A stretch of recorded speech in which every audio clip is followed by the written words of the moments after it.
মার্কেটে গিয়ে বাচ্চাদের পছন্দের খেলনাটা যখন কিনে দেই তখন খুব খুশি হয়ে যায়। আজকে আপনাদের সঙ্গে আজকে শপিংটা আমি শেয়ার করব। আমি যেহেতু শপিং এ গিয়েছিলাম, তো টুকিটাকি কিছু জিনিস কিনেছি। থাকছে আজকের ব্লগে। আসসালামু আলাইকুম, সবাইকে ওয়েলকাম করছি আরো একটি নতুন ভিডিওতে। কেমন আছেন আপনারা সবাই? আশা করি যে যেখানে আছেন ভালো আছেন, সুস্থ আছেন। আজকে শপিং এ গিয়েছিলাম, টুকিটাকি কিছু জিনিস কিনেছি, সেটাই আপনাদের সঙ্গে শেয়ার করব। যেহেতু ডেইলি ব্লগ প্রতিদিন শেয়ার করি, আর বিশেষ করে 2-4 দিন একটু অসুস্থ থাকার কারণে রিপোস্ট ভিডিওগুলো আমি আপলোড করেছি। আর হচ্ছে শরীরটাও ভালো ছিল না, এজন্য নতুন কোনো ভিডিও আপলোড করা হয়নি। আর চলেও আসলাম মার্কেটে। আর এসে প্রয়োজনীয় জিনিস কিছু টুকিটাকি কিনা লাগবে, সেগুলো আর কি কিনে নিব। তো প্রথমে আমি কসমেটিক্সের দোকানে চলে আসলাম। বলতে কি এখান থেকে হচ্ছে তেল, শ্যাম্পু আর বিশেষ করে টুকিটাকি যা লাগে এখান থেকেই নেই। এটা পরিচিত দোকান, কন্টিনিউ এখান থেকে আমি নেই।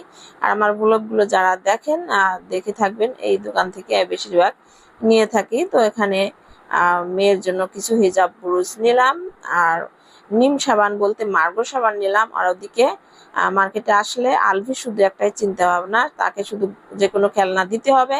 ওর গাড়ির ছিল টার্গেট, আর এই দোকানে গাড়িগুলো ভালো ছিল না, যার কারণে ওখান থেকে দূরবীন দিয়ে দিলাম। আর দূরবীনটা পেয়ে খুব খুশি হয়ে গিয়েছে।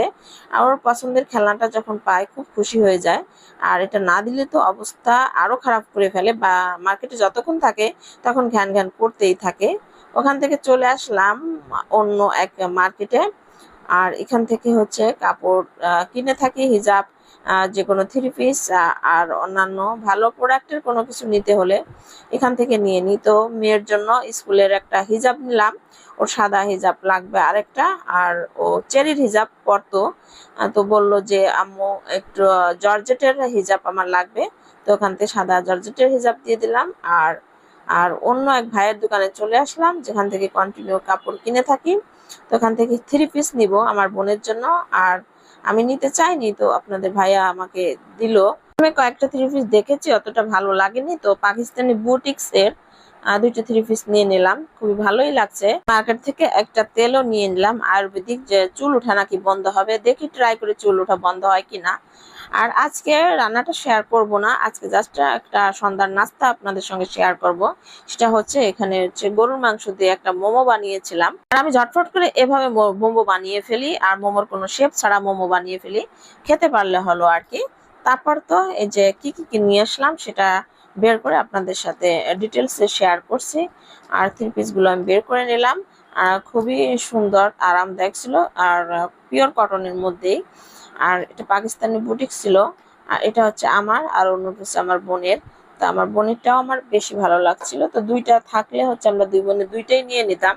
তো একটাই ছিল, এই জন্য আমি অন্যটা চয়েস করছি। তো আমি যেটা চয়েস করছি সেটাও খারাপ ছিল না, সুন্দরই ছিল। আর বিশেষ করে আমার সবসময় একটু আরামদায়ক যে কোনো কাপড় পরতে বেশি ভালো লাগে, বেশি গর্জিয়াস, বিশেষ করে গরম লাগে যে ধরনের কাপড়ে, এগুলো আমি সহ্য করতে পারি না। তো যেগুলো একটু ভালো লাগে, একটু পরে আরাম পাওয়া যায়, সেগুলোই সবসময় পরার চেষ্টা করি। এই হলো। আর বাকি হচ্ছে এই যে একটা তেল নিয়ে আসছিলাম, চুল উঠা নাকি বন্ধ হবে, একটা সিরামও নিয়ে আসছি, হেয়ার সিরাম। তো যাই হোক, দেখি ট্রাই করে যদি চুল ওঠা বন্ধ হয়। চুল প্রচুর পরিমাণ উঠছে, চুলের এতটা খারাপ অবস্থা, ঝাড়ু দিতে গেলে চুল, রান্না করতে গেলে চুল, যেখানে যায় শুধু চুল আর চুল। চুলের এত শিক্ষিত হয়ে গেছে চুল, যে চুল সারাক্ষণই পড়তে থাকে। যাই হোক, আর সবগুলো বের করে নিলাম। আমি মার্গো সাবান ইউজ করি, আচ্ছা নিম সাবান। সাবানটা অনেক ভালো স্কিনের জন্য। আর এখানে শ্যাম্পু ছিল, তেল ছিল। মেয়ের জন্য হিজাবের পিনও নিয়ে আসছিলাম। আর হচ্ছে মানে মেহেদি, লিজানের যে মেহেদিগুলো, এটা আয়ুর্বেদিক, এটা ভালোই চুলের যত্নে। এই লিজানের মেহেদি, এটা যদি চায়ের পাতার সঙ্গে একটু মিলিয়ে সুন্দর করে চুলে ইউজ করা যায়, চুল অনেক সুন্দর হয়। এবং এখানে 2টি প্রাইমারও নিয়ে এসেছিলাম, খুব ভালোই চলে প্রাইমার গুলো। সুপ্রিয় দর্শক, আজকে এখানে বিদায় নিচ্ছি, ভালো থাকবেন, আল্লাহ হাফেজ।